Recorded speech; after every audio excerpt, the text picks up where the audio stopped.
Hello and welcome to the Daily Millwall for Tuesday the 2nd of September 2025.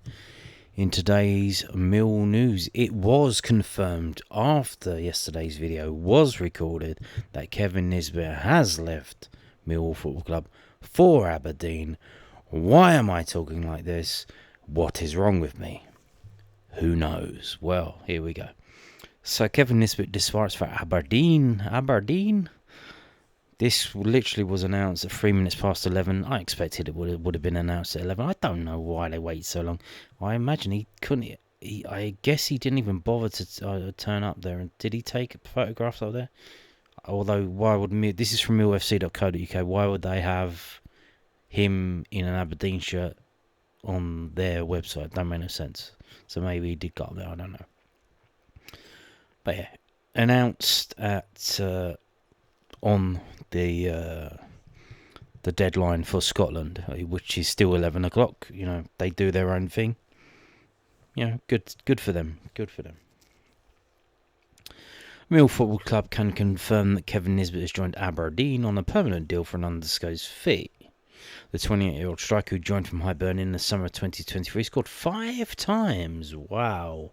In 34 appearances. That is misleading. You know, a lot of them are sub-appearances. You know, how many minutes, how many starts. Is making it look bad. For the Lions across 2 seasons with a season-long loan at Aberdeen in 24-25. The club would like to place on record its thanks to Kevin for his efforts whilst at the Den. So there you go. And they've got a picture of his back. He's turned his back on them. It's symbolic. And you know, a lot of people going on how bad he was. Oh, here's the thing, right? I think what this shows is the increasingly growing gap that the Championship is, you know, causing with other leagues.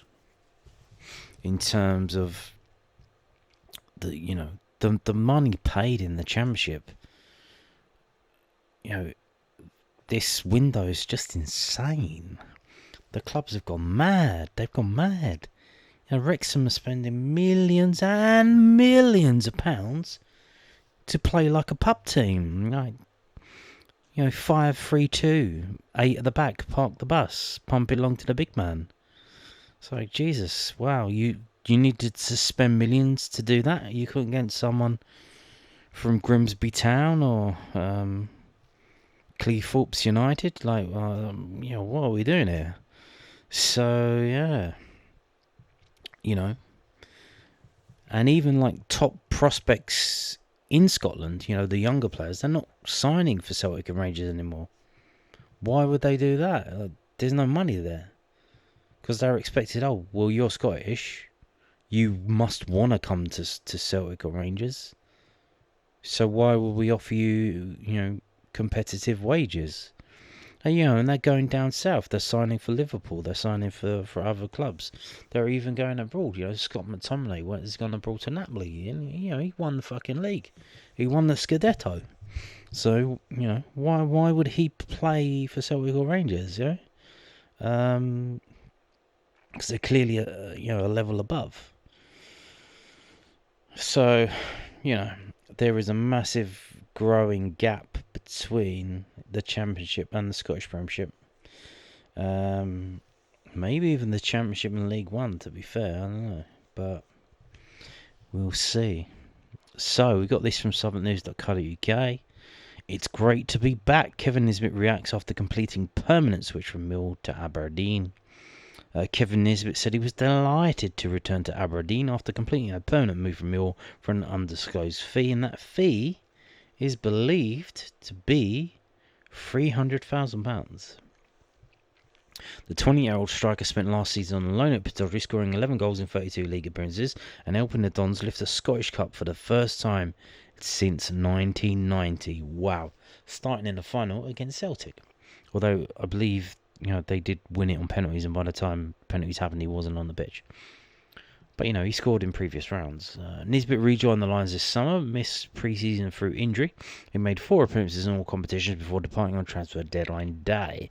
The Scottish international signed for the Lions from Hibernian in the summer of 2023, making 29 appearances in all competitions and scoring 5 goals in his first campaign in English football. Nisbet was keen to return to Scotland after a difficult first season in London, first joining Aberdeen on loan and then permanently. It's great to be back, Nisbet told the club's website. Ever since I left, it was always in the back of my mind that I wanted to come back, and but I'm here, so I'm delighted. The way last season finished, I felt I was really hitting my best form, and I felt at home here. It's good to get my long-term future settled. It's a great club, and there's a good atmosphere around the place. There's a brilliant dressing room, and when I've got all of that, that's when I play my best football. Hello. The gaffer really helped me improve my game last season, and I want to keep improving. This is the best play for it. So there you go. Interesting. There is a good atmosphere around the place. There's a brilliant dressing room, and when I have got all of that, that's when I play my best football. Okay. So is there a problem with the Millwall dressing room, or just the Millwall dressing room and Kevin Nisbet? I'm feeling fit. I'm mentally and physically ready to come and help the team on and off the pitch. The manager said, Aberdeen boss Jimmy Phelan, he's Swedish by the way, Kevin made a real impact during his time here last season, and his arrival provides a long-term solution to our attacking options. He's proven goal-scoring ability, and we were really starting to see all of that Kevin can offer towards the end of last season. As a Scottish international, he helps enhance the identity of our team, which we continue to develop. And what is most important to us is that, Kevin really wanted to be here at Aberdeen, and he knows what we are looking to achieve here, and he wants to continue to be part of that. So there you go. We've had worse strikers than Kevin Nisbet. It's just, wasn't meant to be. I imagine he would be a blinding League One striker, but he's gone back to Scotland, so good luck to him. Good luck to him. Now, Millwall Football Club have put this up. So this is from millfc.co.uk. I'm taking this that it's a little reminder to fans about, because a lot of fans are not happy about the summer signings, and what more do you want? What more do you want? So they've done this, a little roundup. What a summer transfer window! ! The Lions signed 11 new players throughout, with Zach Sturridge and Josh Coburn turning loan spells from 24-25 into permanent deals. Caleb Taylor joining from West Bromwich Albion, and Turner Ballow and Will Smallbone joining on deadline day, amongst much more. Take a look at all of Millwall Football Club's summer transfer window signings in the gallery below. Yes, look at all these signings. What are you complaining about? I don't like the way he's pointing at me. That's Alfie Doughty, injured. That's Will Smallbone, injured. He hasn't even trained with us. He came to us injured. Zach Sturridge, as far as we know, not injured. Caleb Taylor, not injured. Josh Coburn, not injured. Hasn't scored yet. That is Turner Ballow. He's the lad from Austria. He's Ostrich. Again, not injured. Massimo Longo, not injured. Derek Mizu Sacco. See, we're learning. I bet you're learning. I bet you didn't know who that was, did you? You didn't know, because that was the one that was announced on a Sunday. Interesting. They announced the signing on a Sunday. So there you go. Derek, Stephen Bender. Sadly not injured. Well, no, don't want to be like that, but he's made 2 mistakes. Max Crocombe, will he get a chance? He's currently halfway around the world. He's called up for New Zealand. He's going to be involved in games on the 5th and the 9th of September. And Joel Coleman. Now this is interesting. So you've just seen the pictures, right? Now they do a graphic like this for all the other players. But they've used this one for him because if you just looked at the picture, you wouldn't have a fucking Scooby-Doo who he is. So they've used the one where they've got his name on with the graphic. So he's now the third choice goalkeeper, which was supposed to facilitate George Evans going out on loan. Now he can still go out on loan, no. Other leagues' transfer windows are still open. The Dutch league is still open. The Belgium league is still open. A lot of English lads are going over to those leagues. It wouldn't be beyond the realms of possibility. Maybe not to the top division. Maybe even like the second division. I don't know how deep the divisions go and what the quality drop off is like. Would that be more interesting to him than just going to the National League? Because that's his other option. He's going to the National League. But I guess you need to play football. You need to go where you can play football, and then when you play the football, you learn about what's happened in the game. So there you go. So there, Joel Coleman. And we're back round to the start.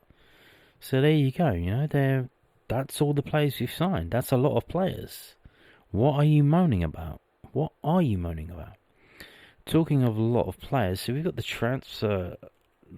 This is done deals, and this is from bbc.co.uk. And why are there deals getting announced on the 2nd of September? And this is to this country, whose transfer window supposed to close tomorrow at yesterday at 7 p.m. And then we had the old, you got 2 hours with the deal sheets, and we got deals being announced tomorrow. Like, what? Do the rules not matter anymore? Like, we had it at the weekend with Wrexham cheating, saying their geezer had a concussion when he clearly didn't. Now we've got teams signing players after the transfer window's closed, way after.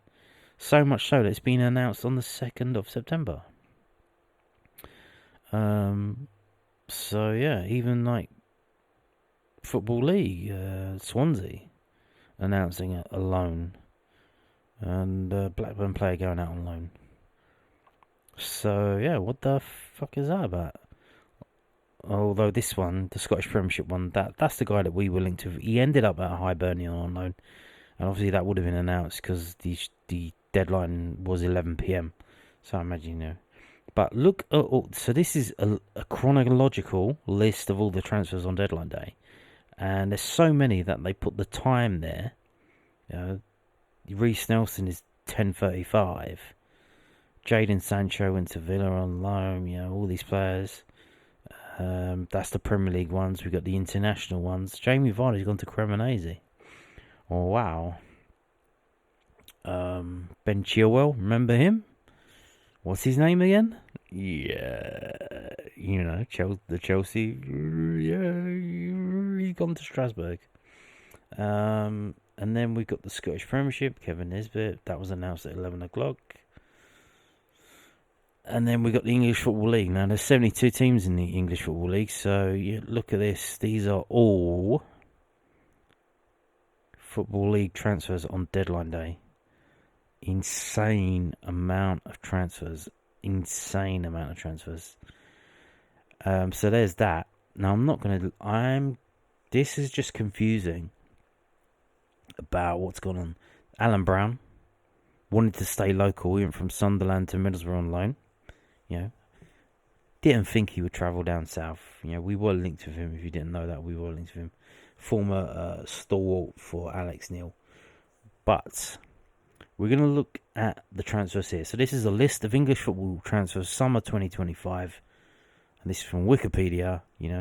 It's been edited and updated by about 100 autistic people, so it must be true. So, and with this as well, I've tried to find it somewhere in like some newspaper or something, but they don't have this thing. So what you got here? So we got this here. The fee for Kevin Nisbet is £300,000. So they've got the transfers involving an English club, but whether that's going in or coming out. I've sorted it to moving to, because all we care about, I want to show you the business that other championship teams have done. So we've sorted it by moving to. It's in alphabetical order going down here. So we want to go down here. until we get to the first Championship team, which I believe is Birmingham. And this is who they've signed. Now, these are just the permanent deals. There is another section for loans. So, Birmingham City have signed Bright Samuel, Kanye Fujimoto, Phil Newman, Kyogo Furuhashi, Alphonse Samsted, and Marvin Duksh. So there you go. They've literally gone around Europe and the world signing players. And Blackburn Rovers have signed Axel Henriksen, Andre Gudjonsson, Lewis Miller, Sean McLaughlin, Dion Deneve, Ryan Alebioso, Ryoyo Morishita, and Sydney Tavares. So that's from Blackburn Rovers. Then we go down to the next Championship team, which is Bristol City. And they've signed a Japanesey from Japan. They've signed Yu Hirakawa from Mashido Zelvia, Adam Randell, Emil Reese, Joe Lumley. So they've only signed 4 players on a permanent. And then we go down, I think the next one's a Charlton. So look at what Charlton have done. They've done a lot of business here. Joe Costello, Sonny Carey, Rob Apter, Thomas Kaminsky, Amari Bell, Reece Burke. They've signed 3 players from Luton. So, they stripped Luton. Charlie Kellman, Harvey Nibbs, and Isaac Alofi. Remember him? Oh, and Dean Bazanis. And then we go to Coventry City. They've got Kane Hesselhaden, Miguel Brow, Luke Wolfenden, and Jamie Patterson. And Derby County, look at this. Look at all the players that they've signed. Danny Bath, Andreas Weimann, Lewis Travis, Patrick Aguiman, Carlton Morris, Ryan Brewster, Max Johnson, Kamal Roof. Yes, they signed Kamal Roof. He must be about 34 years old now. Jeff Hendrick, Eric Peters. So we're signing younger and younger and younger players, and they seem to have signed anyone half decent over the age of 32. Interesting strategy. Let's see how they're doing at the end of the season. Although, to be fair, we've got so many injuries. Didn't work out well for us so far. So if we go down to the next Championship team, which should be Hull City, and they've signed a few players, even though they're on some kind of transfer embargo. They managed to do some business, although I believe it was kind of suspended or something. They signed Gustavo Poeta, David Akintola, Reda Lalao, Ollie McBurney, Dylan Phillips, Akin Femiwo, Ennis Deston, Brandon Williams, and Semi Ajayi. And then we go down to Ipswich Town, Ashley Young, Casey McAteer, Sindri Wale Egheli, Marcelino Nunes from Norwich City, that was a weird one, and Azor Matsuio from Run, and Darnell Furlong. But look how much they've spent. So they spent 12 million, 17.5 million, 10 million, and 4 million. And they haven't won a game in the Championship. They have not won a game. So that worked out well, didn't it? And then we have Leicester City. And they, again, what are they doing? What are they doing? I don't know. They've only signed Asmir Begovic on a permanent deal. They didn't even sign him on yesterday, did they? So we go down.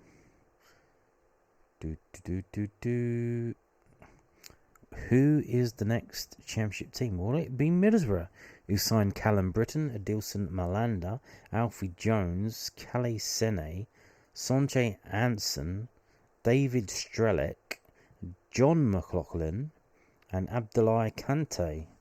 And you would say, looking at those signings, who are all these people? Wherever do they got all these people from? They're unbeaten. Not only that they've got an 100% record, they are the only team with a 100% record in the Championship so far. And they've signed a load of players that no one would have heard of from teams, maybe from teams that no one's heard of. God damn. And here we go with Millwall's signings so far.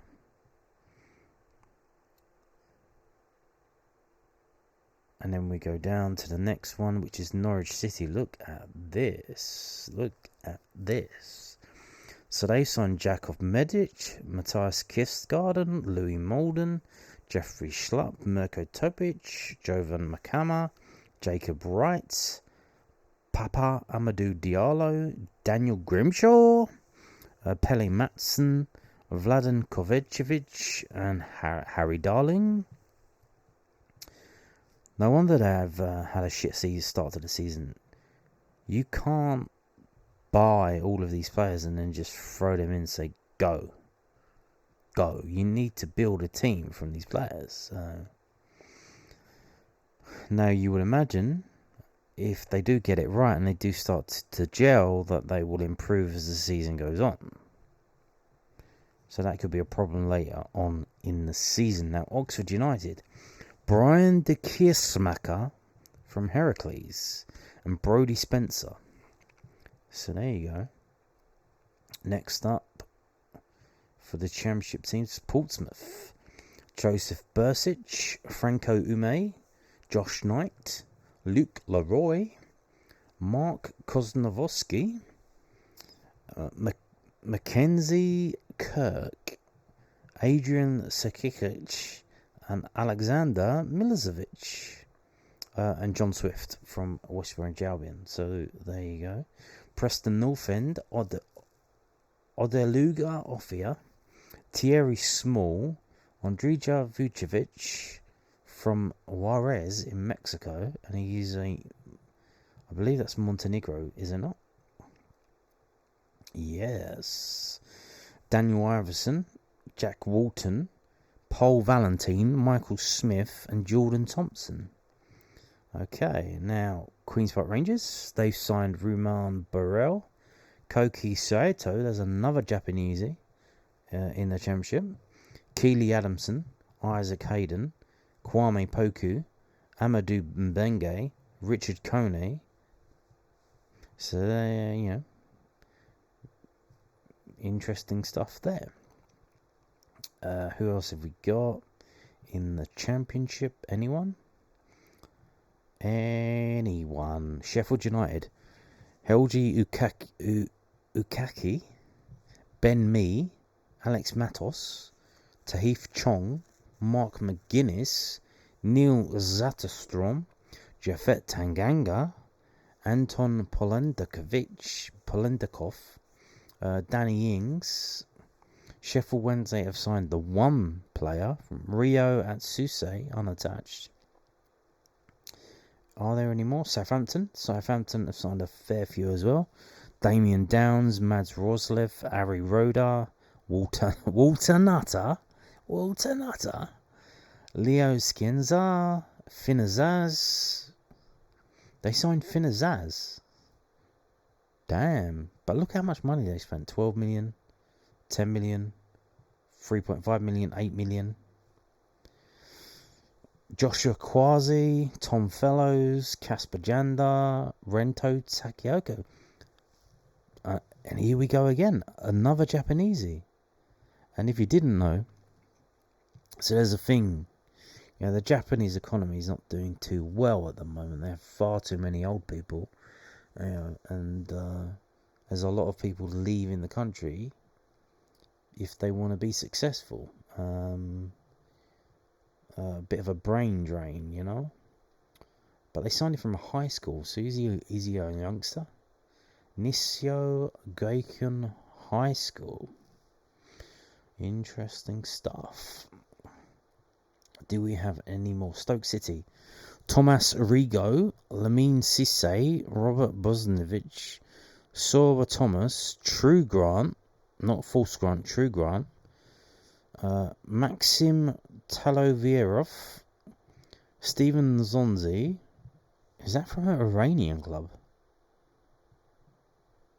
Damn. Aaron Cresswell from West Ham. So again, Stoke. A weird mix of players. A weird list of players from, weird places. Iranian teams, Czech teams, Bastia, they're at the top of the table as well, you know.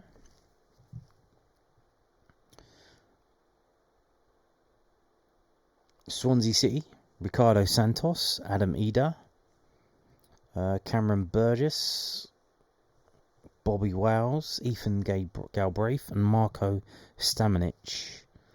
They paid $6 million for Adam Eder from Celtic. Did Swansea? Like, jeez.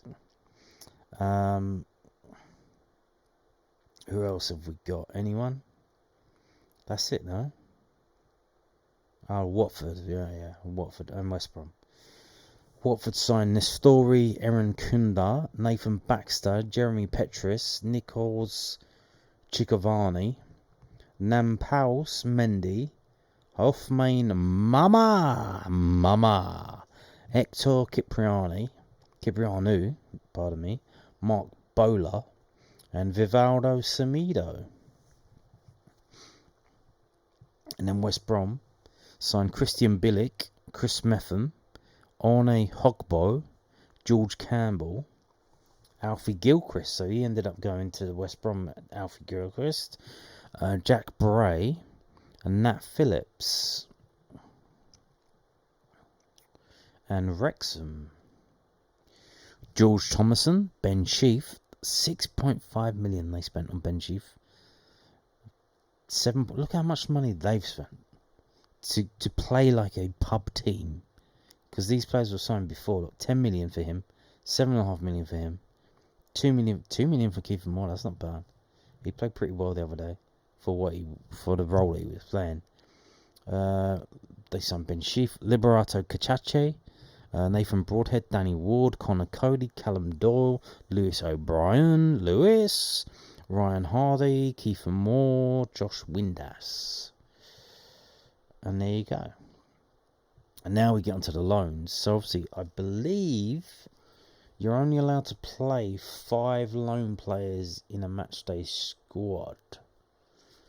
But you can have a few more than that, I believe. And we're going down this one now. We're going down here. So, go down again for the Championship teams. Birmingham City have got the 4 loans. They've got James Beadle, Ian Cashin, Lewis Kumas, and Tommy Doyle. Bristol City have got 2, Radek Vitek, Nito Borges. Charlton have got 1, they got the James Bree deal that they did yesterday. Coventry City have got Carl Rushworth, the keeper.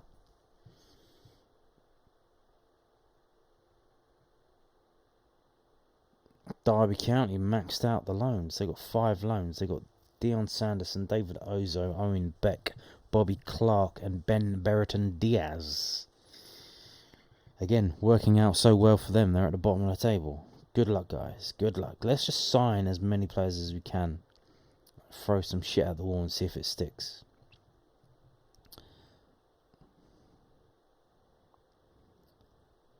Hull City have got 4 loan players. Okay, here we go. Hamir Hadziaram Metovic. Thank you. Joe Geldhart, Joe Ndala, John Lundstram, and Ipswich have got Chuba Akpom, Ivan Azon, Jens Kajust, and Cedric Kipre. Leicester got Aaron Ramsey, Julian Carranza, Jordan James. Middlesbrough got 3. They got Sphere Naipan, Matt Target, and Alan Brown. And Millwall have got 2. Hang on, there's a problem here. They missed out Stephen Bender. So now that means that all of this, there could be hundreds of players missing from here. Because I know that there's 1 player missing. I know that Stephen Bender from Fulham to Millwall, that's missing. So this list isn't as comprehensive as it should be, really. So we got, Will Smallbone and Turner Ballow on loan, but we've got another one, so that's 3. Oxford United got the 4 loans. Nick Prelek from Calgary, Luke Harris, Philip Krastev, and Will Lancashire. Portsmouth have got Connor Chaplin, Florian Bianchini, and Yang Min Hyuk, South Korean. Preston North End have got 3. They got Lewis Dobbin, Daniel Jefferson, and Harrison Armstrong. QPR have got 1, Reece Norrington Davis.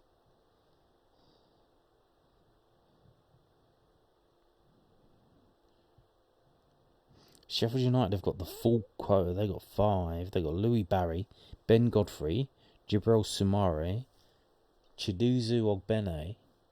Again, another player leaving Ipswich Town.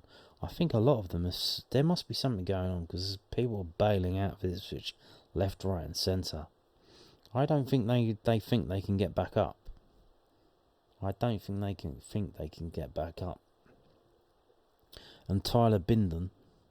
Sheffield Wednesday got the 2 loans in, Ethan Horvath and Harry Amass. And Southampton have got Elias Geller and George Long. George Long, remember him? Stoke City got 3. They got Divin Mbanu, Ashley Phillips and Jamie Donnelly. Swansea City have got Malik Yalkui, Ishay Samuel Smith and Kalen Casey. So if we got Watford have got 5 as well. They got Callum Wiley, Formose Mendy, Max Allen, James Abankwah, and Luca Keremgard. West Brom have got 3. They got Samuel Ling Jr., Toby Collier, Charlie Taylor, and that's your lot. So there you go. I mean, I think we've done all right, you know. We'll see how the players do. Some of them look promising, and we'll see how they do. But I think, you know, the thing is the injuries. You know, what's going on with the injuries? Can we stop doing that? Is it related to the way we play with the high pressing? Is it the training? Is it the training ground pitch? Nobody knows. Is it the players driving too far without stopping and stretching their legs, which is why they get hamstrings? Who knows? But I mean, you know, if we had a fully fit team, we'll give anyone in this league a game for sure. So, you know, we've got a week off. We come back. I would imagine that any players who are mildly injured would probably want to be back for that Crystal Palace game, which we're assuming is going to be on Wednesday the 17th. We have no idea because they still haven't told us. They should probably get to work on that. But, yeah. And on that note, thank you for watching and goodbye.